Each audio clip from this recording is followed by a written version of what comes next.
My name is Matt Haynes. I'm the owner of the Twisted Track Gallery, and I'd like to welcome everyone here tonight on this beautiful Sacramento evening. We've been here for over 5 years. I like that little applause there. Thank you. We've been here for over 5 years, and we have new shows every first Friday, and then we also celebrate second Saturday. And it all goes from the help that we have from our curators, Cynthia Liu and Stephen Liu. They're over here somewhere. They like to hang out together. And also Nisa Hayden. So thank you everybody for coming tonight. We really appreciate it. I'm going to turn it over to Nisa, and we'll get the night started. Thank you, Nisa. Thank you, Matt. You're welcome. Okay, good evening, everybody. It's so great to see you. We have a few of the artists doing, a little talk about their work, and we're going to start with Lin Fei Fei. So please. Yeah. Okay. Yeah. Hi everyone. My name is Fei. I'm a oil painter, also muralist, and I also have an art gallery in Sacramento as well. Thank you so much, first of all, having me be part of this wonderful show. And I just realized I talked to Jian Wang. We're from the same city in China, which is really rare. I never met anybody in America for 10 years from the same city. So, which is really amazing. Thank you for the opportunity. So basically, I came here about 10 years ago, finished my master's degree in oil painting, and start to conquer the world. And just with 2 suitcases in my hand, and I come to America and Sacramento. So Sacramento become my home. I love the community here. I did so many mural projects, or work with the cities, or work with local business owners doing their decorations.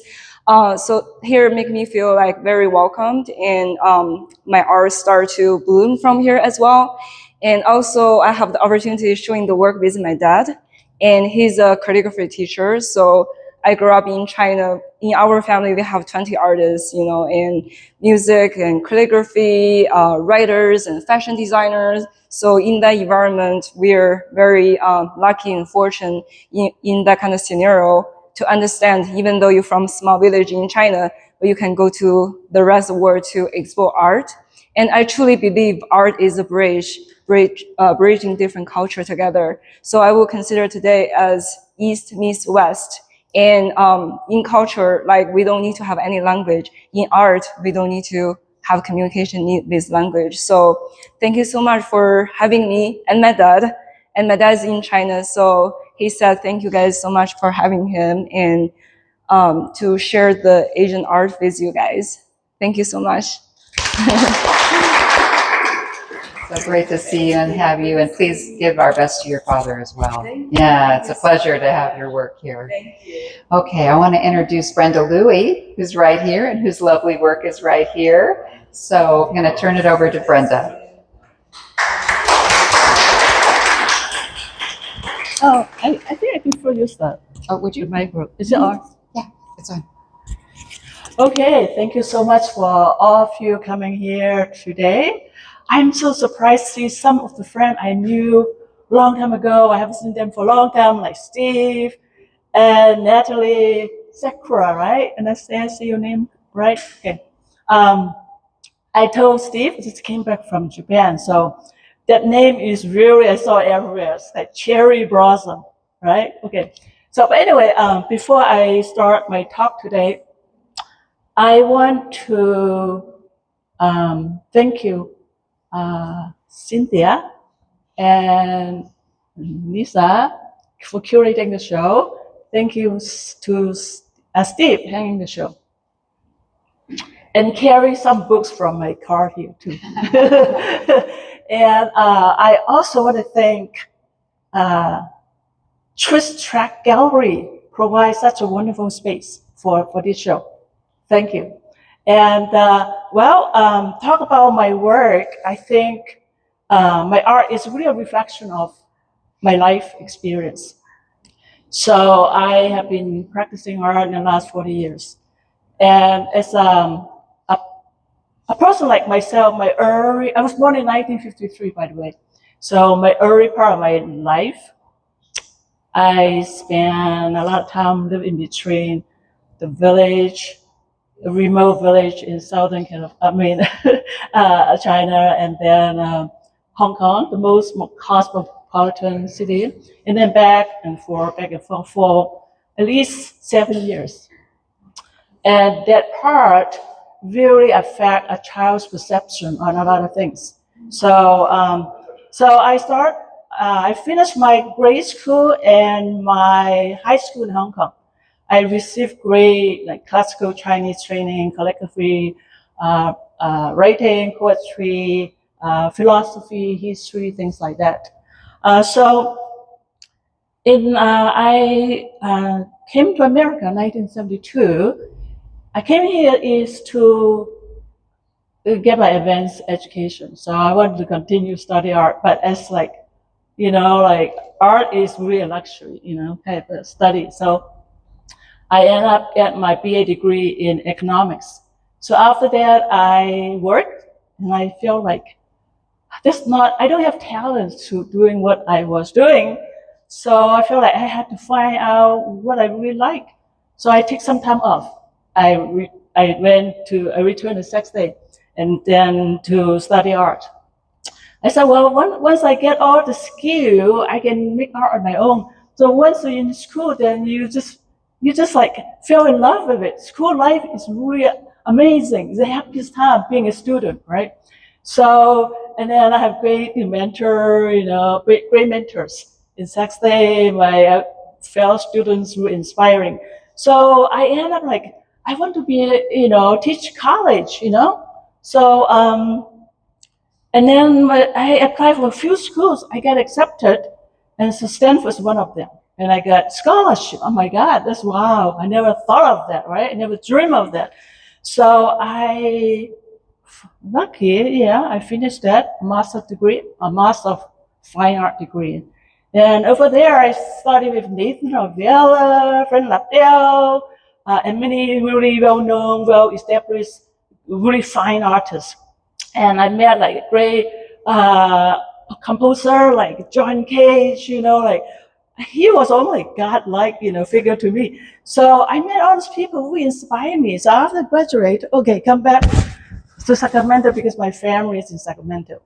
I have a young child, and my husband has a job. So I came back here, and then I was like, it's very difficult to find a teaching job. So I have been teaching, like American River College, Stanford, San Francisco Art Institute, UC Davis, UC Turlock. Like basically, I drive around like this, Yeah, it's called highway flyer. The time they call this kind of job is hard, but I feel like I like it very much, right? So finally, in 1996, I end up in Sexton. So I teach drawing, painting, and design.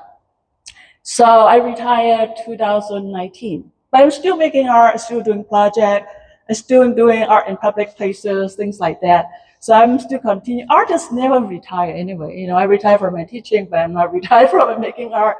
I believe all of you here and artists, you understand what I'm saying. So anyway, so my art is really like, I was so fortunate. In high school, I met this great Chinese painter, Ao Hongmin. I'm not sure anybody heard of that, but he's very well known after I left high school. He's well known in Taiwan and Japan. And then I also, in sex day, I learned study closely with Joan Moment and Oliver Jackson and Roger Vail, and many others. So Roger Vail just passed away not long ago. Sadly, he was a wonderful artist and wonderful mentor. But anyway, so I have really good experience with schooling. And also, talk about influence. I have so many influences. So actually, I have a couple of the books available at the front desk. So please take a look at that. And also, I have catalogs free. If you're interested, you can have a free copy of my catalog too. It was from the show in, I think, 2015, Sex Day, Library Gallery. So that, talk about my work, this work here. So what are these works all about, And after, my normal size of painting is 8 feet by 20 feet. Okay, that's my regular size of a painting. But how do I get to this, this small work? I feel like, well, during COVID time, I work at home. So everybody work from home anyway. So I started exploring different kind of things. I started working on small one. this series I started in 2025. And so I was playing with it because of my love for writing. Writing is a form of a communication between my family because we move around based on economic, political reason. Our family move around a lot. So basically how to talk to each other. We don't have cell phone, we don't have texting, we just write each other. So writing become very important. So, and my dad wrote to me, you know, when I was here almost every day. I got this telegram. And I probably you guys too, yes, some of you you're too young to know that. It's a blue little, you know, sheet of paper, you write over, you send over, it's like really cheap. So I still have a lot of those, you know, like collection of letters from my dad. So writing here, so okay, well, how did this come about? So I am interested in how to organize the square, you know? Square, if you talk about the Western art, the same thing, talk about design, how to organize the space. Space is like square. Same thing when you look at, I think, I really appreciate artists here, Lee here, and you see the square here. So each square is like, you really know how to balance the space. So I based a concept, and also I was really fascinated with, I think is the, you know, the abstract expressionism approach in expression, the line, the rhythm, the compositions, and the thickness and lightness of ink, and how calligrapher, how you hold the brush, how you breathe, how you stand, the posture. So only that whole attitude of making that word is that. So how many of these I have? I have a lot. So each one, I believe that will be better than, the next one will be better than the one I did right now, right? I feel like this kind of, there's no way you get to the best one. You keep going, right? So if you study, anybody take some Chinese painting or a calligraphy class, you're aware of that. So you continue challenging yourself. And at the same time, I call that moral training. Moral is not like you're a good person, bad person. It's like discipline yourself, you know? You every day you go there, you know, focus on the thing, you know, how to use the breath, how to make the line, how to posture your body, and how to breathe. You totally lost yourself in the whole process. So that is, I went back to playing with the concept of organizing this tiny little square.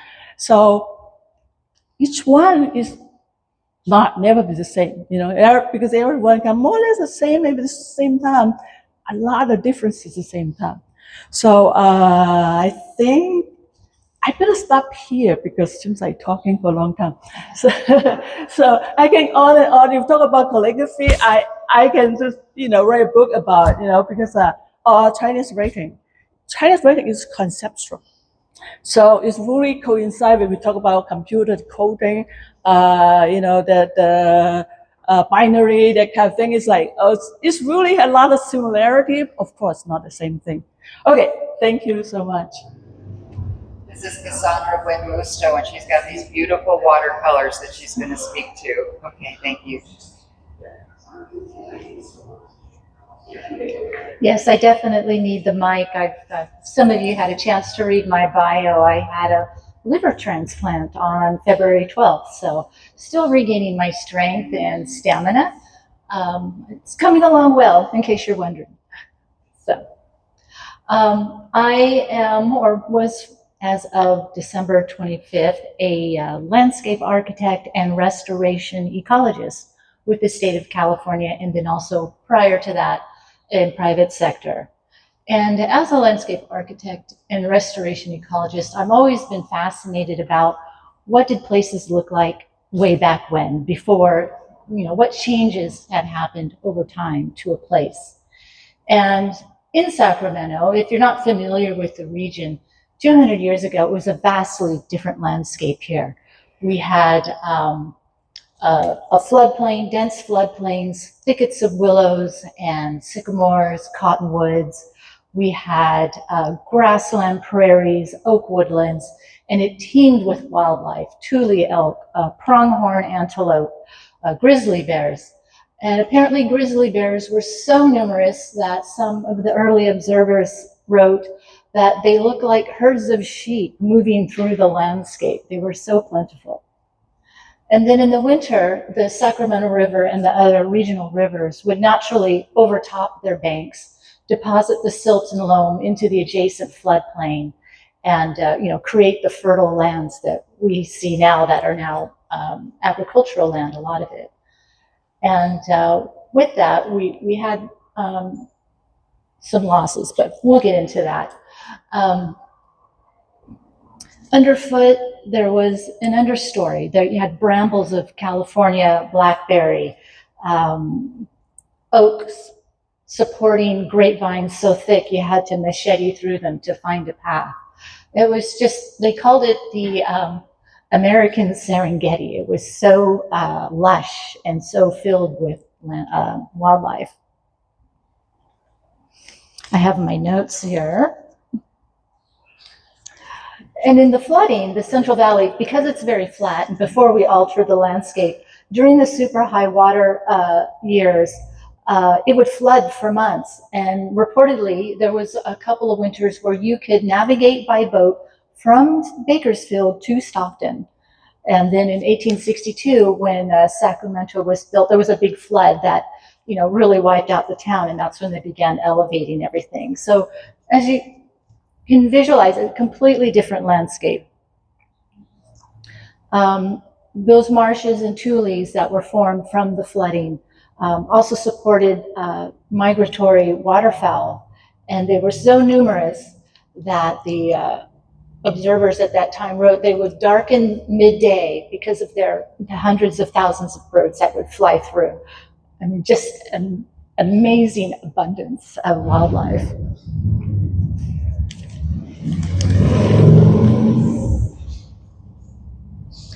Today, only 5% of the Central Valley's riparian forest remains.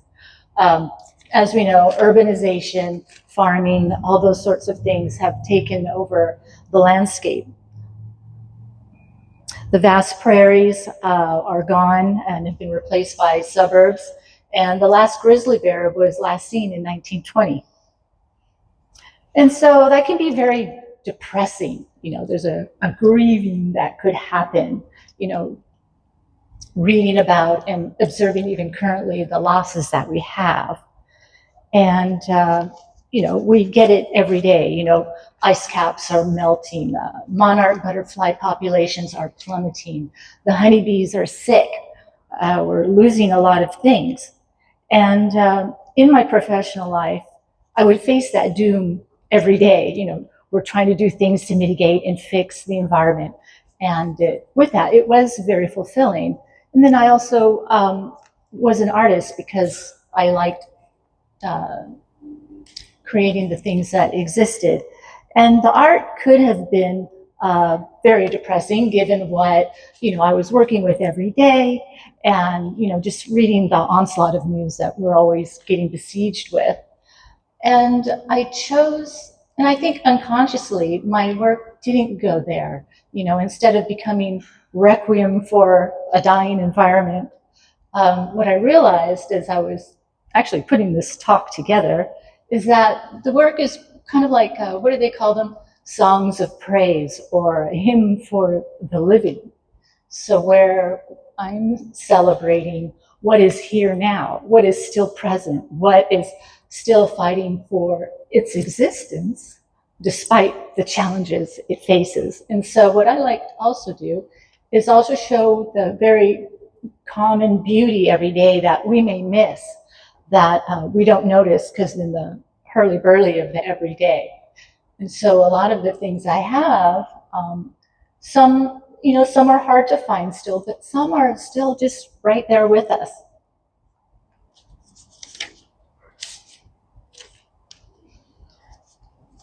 So here, what I have is, this is my last work right before I started getting more sick and wasn't painting as much.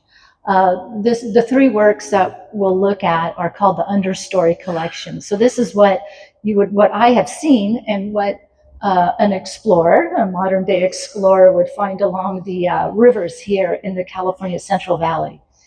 And here we have the California blackberry, different from the Himalayan blackberry that has pretty much overtaken most of it. You can tell this is California because it has 3 leaves instead of 5. And if you look on the back side, it's not going to be white. The Himalayan blackberry has a white fuzzy back, and it's also less vicious than the Himalayan blackberry. So you can pick the berries without as much harm as with the Himalayan blackberry. And then we have quail, and then the morning cloak butterfly, whose larvae feed on the California blackberry plant. And so what I did with this series was combine the things that you would find together and their relationships with each other. So that's the botanist, ecologist part of me infusing the work. And then there's other themes layered in there that you could take along with you.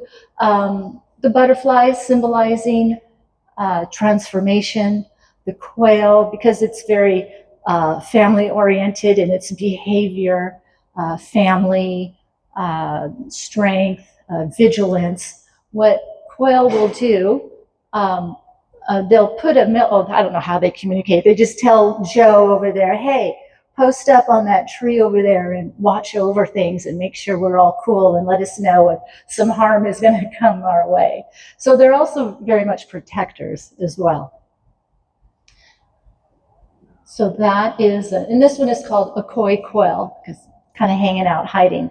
A lot of people don't actually notice them right away, and then they're like, oh, a quail. Kind of like in real life, you're walking along, and then all of a sudden, you get scared because you accidentally disturb a covey, and they come out of a big bush. So then over here, if you'd like to walk around, we have the pipes sing. And so what I've combined here is the California Dutchman's pipe vine with the butterflies, and then I got a black phoebe in here. And what I've done here is mainly just have the butterflies. And what's very interesting, and this is why I love California native plants, is this butterfly has a very unique relationship with it. The caterpillar of the pipevine swallowtail only eats this plant. And it's also native only to Northern California. You're not going to find this in Southern California. And what this plant does, it has alkaloids in it that makes the caterpillar very unpalatable to predators. So they are more or less protected, and they don't get eaten up too badly, unless they're eaten by a new bird who doesn't know what they are, and then they get sick and learn never to eat that again. And then the last plant the last painting in this series is around over here. I call this Late Summer Lingering. And here we have the California grape. And there was a time about, 10, 15 years ago where I was really into wild foraging. And so through the field work, I would pick grapes or rose hips or whatever. And then I roped my husband into making jellies for me and pressing tiny, tiny little grapes and making grape jelly, which really didn't taste very much different than the grape jelly you get from the supermarket. There was a lot of effort for something that wasn't much different, but it was kind of fun, at least in concept for me. I don't know about my husband if he thought it was very fun. And so in here I have the Western tiger swallowtail, which I see often out in the field when I'm working on the levees. And then we have an oriole here, which by the time the grapes come, this oriole would be, if you're into accuracy, the oriole has probably moved on already to other places. But that is why I call this late summer lingering, because he's kind of hanging out when he probably should have moved on already. And what's kind of fun about this is, again, we have the butterflies representing transformation. And then oriole, a lot of traditional lore has them be harbingers or symbols of happy times to come, Also, he's often a guide for the afterlife and the spiritual world. So he can be your guide if you're looking to go into a more spiritual aspect of life. And with that, I have happy work. You know, what kind of drew me to doing art is I want to make pretty things. And it seems kind of shallow, but then as I kind of looked at it a little more closely, I realized, well, the world is dark and very heavy. And I think now, particularly, art is more important than ever. It seems like a luxury or very floofy, but without art, life would be, you know, very drab. I mean, we have music, we have movies, we have shows, and we have art just to kind of remind us that there is beauty out there. And even very common things that we see every day can bring joy and optimism.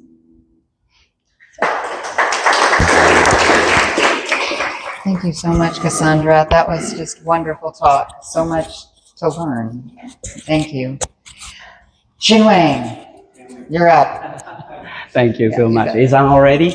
It is. It's exactly 40 years ago, and a retired art teacher from Sacramento went to China to teach English in my college, where I graduated from college with an engineering degree and become a lecturer for the school. So that's 40 years ago.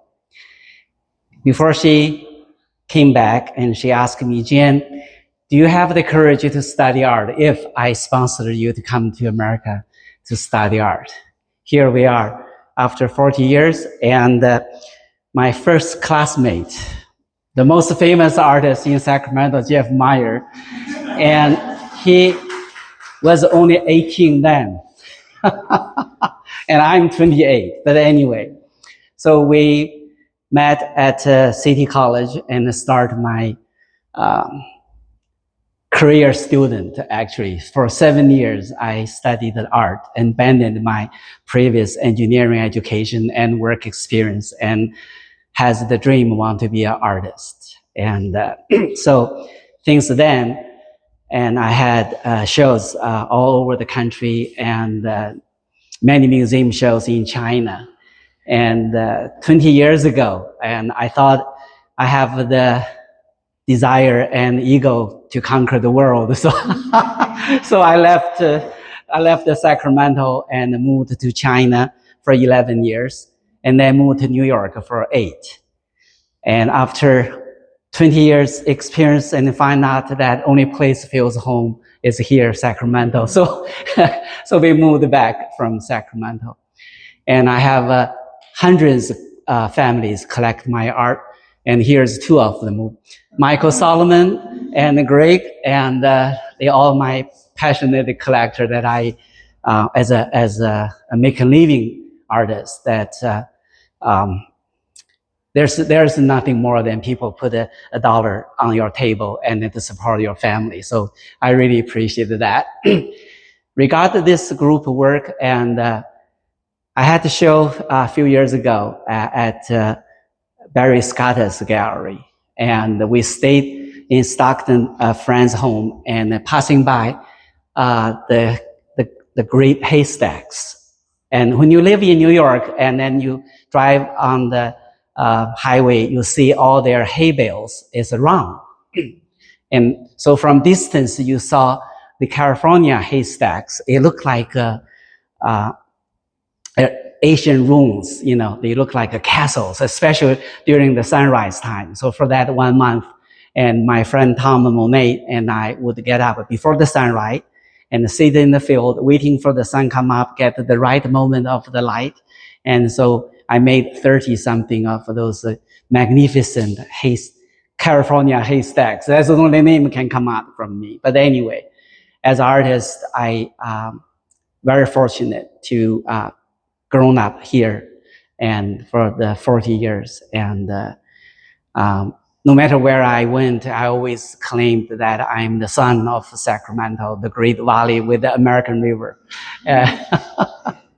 And with many great teachers And they are really the modern masters from Sacramento. There's nowhere else on earth as that influential in the art field than Sacramento we have here. And so I'm really privileged to know all of friends here and grown up in this environment of art-loving community. And again, thank you so much for housing me for 40 years in Sacramento. And there's a few books of me during the years. And, you know, the only thing that artists can live, I guess, is how people talk about your work. And but it's in the gallery, and then you can ask Nina and Cynthia, see if they can find a copy if you want it. I'm here to sign it for you. And again, thank you. Thank you for all come. And with the support of my wife and my son, Kevin, and he's going to be high school this fall. But definitely doesn't want to be artist. Yeah. There we are. So this is Sandy Fong Whetstone, if you do not know her. And her work's over in this corner, so let's walk on over. There you go. Thanks. Hello, can you hear me? So thank you all for coming. I don't really have a prepared speech. This was kind of last minute, no notes. But listening to Brenda, I was kind of inspired. She said she got her BA in economics. I was like, oh, I did too. Right, I got my BA in economics. And then I went back to school and got my master's because I wanted to teach. But then I got my master's in English. Yeah. But I've always been drawn to art. My father was an artist, and looking at this beautiful calligraphy and brush painting, he was a calligrapher and brush painter. And he went to City College. When I heard Jian said he was at City College, I was like, oh, yeah, my dad was there. And then he went on to Shin Art in Los Angeles. But he didn't make a living as an artist. He became an independent grocer. So growing up, I'd watch him paint, but I was never really encouraged to take it up seriously. It was always kind of like, oh, yeah, you can play around with that, but that's not a career. And so he had a family to feed, and he thought, art, that's just not serious. But he was a fabulous artist, and I have all his art at my house, and I'm very, very proud to show it. But I was always just like, oh, well, I can't do that. His stuff is just amazing. I can't do that. So it wasn't until much later in life that I started taking classes at City College. And it was fabulous. And I still will go back to City College and maybe volunteer or take some classes, like printmaking classes, taking printmaking classes with Melanie. And sometimes we'll go to Utah and take printmaking classes. I took all the ceramics classes that there were. They won't let me go back. So unfortunately, I take that back. Sometimes they let me volunteer. And if you're familiar at all with my work, I mostly work in ceramics and mostly like cutesy little animals and whimsical stuff. So this is quite the departure from my regular work. This one was inspired by the time we were in COVID, and there was a lot of anti-Asian sentiment. And it really bothered me. Not surprised, right? And these are actually things that I've heard throughout my life. And I remember being told by one of my friends, actually, jokingly, but that I was like the other white meat. And I thought, the other white meat? And we kind of laughed about it, but then I thought about it later, and I thought, that's not good, right? It's kind of an erasure, right? But growing up here in Sacramento, there was a lot of diversity, and I didn't really feel a lot of separation from the community, but there was still some, especially in media, right? Growing up, I'm a child of the 80s. I loved all that stuff. But what I saw in the media wasn't positive Asian figures. So I was aware of a lot of this. And I always thought, oh, I'm not internalizing that. That's not, I can, it wasn't until grad school and college that I started realizing, oh, maybe I have internalized some of that. So, and told that I was part of the model minority and told that that was like something good to be proud of. And I thought, no, wait a minute, that's a colonial like ploy to divide and separate and keep people down, because we're the model minority until we're not, right? Until, oh, there are too many of us, then it's yellow peril, or we brought COVID, then it's the plague, or so yeah. So I became to be quite resentful of all of that. And so then that's what I did to try to get it out. And normally, if you know my work, I don't do political stuff. I don't do that kind of stuff. But this I had to do. And I feel really good about it, that it's out there. And then this is all my family. And it started with the sale of my grandparents' home. We had kept it in the family for quite some time. And then through this and that and some other people forgetting to do what they were supposed to do with the estate, it turned out we should sell it. So we sold it. And clearing it out, I found boxes and boxes of photos, old photos and old albums. And I didn't know what to do with it. I had all these beautiful photos, and I thought, what am I going to do? I can't put them all up, and I don't want to keep them in the shoebox. I don't want to just keep them in this album that's falling apart. So then I started doing collage with them. I picked out some of my favorite, and it was really, really hard to like cut them, right? Just like, okay. So I committed, I cut it, and now I have it on my wall, and I love it. I love it. It's so much better than having it in that disintegrating photo album or in that box. So use those photos, or if you can't, make a copy and then use the copy. So that one I'm really happy with. These here are sublimation onto fabric. So the fabric, I wanted to make quilts, but not a whole quilt, because oh my, that's just too much. And I wanted the focus to be more on just the particular photos. And if I put all these photos on one big quilt, I felt like it would be too much, too busy. So now I have these, and I have them on my wall and blocked around, and I love it. And then I didn't have to cut the photo, which was nice. And I can make a few and give them to my family. So these are my parents. My grandparents and my aunt and uncle and my mother.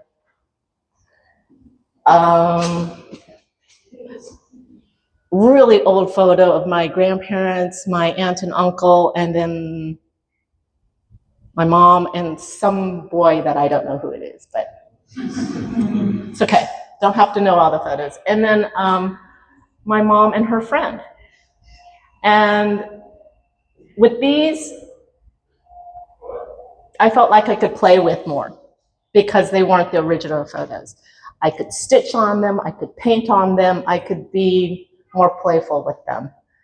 And I always thought of my mom as kind of a queen. She was wonderful. And so for this one, I put a crown on her, and she loved pearls. And so I put a pearl necklaces on her and her friend. And I think this must have been around the 50s, just by the, I think the clothes just looks 50s to me. Yeah, so that's the 50s. And growing up here in Sacramento, there's a large Chinese community, and Chinese restaurants, those are the only restaurants we ever went to. We never went to anywhere other than Chinese restaurants. So having Chinese culture, growing up with that was really important for my family. However, because when my brother was 5 and he had just started kindergarten, and he was kind of raised by my grandmother and grandfather, because my parents had to work, he only spoke Chinese. So when he went to kindergarten, they're like, oh, well, you should do another year just to get your, so my parents freak out and like, okay, we're only speaking English at home. So then my Chinese is not very good. But we had Chinese food all the time, so that was great. Home cooked Chinese food. Yeah, so this is just a celebration of my family and all the things that I feel like tie me to them. I look at this and I'm like, oh yes, this mahjong, my family loved mahjong. My parents and grandparents, my aunts and uncles would play every weekend, and the cousins would get together and we'd play Monopoly. So that's why I incorporated this here, and then the Chinese writing here. So yeah, really different from what I normally do, but I'm really happy with it. So I hope you enjoy it.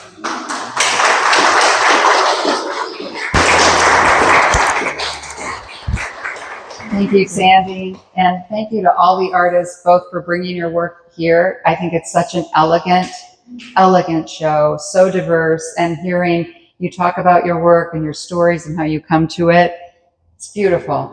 Thank you very much.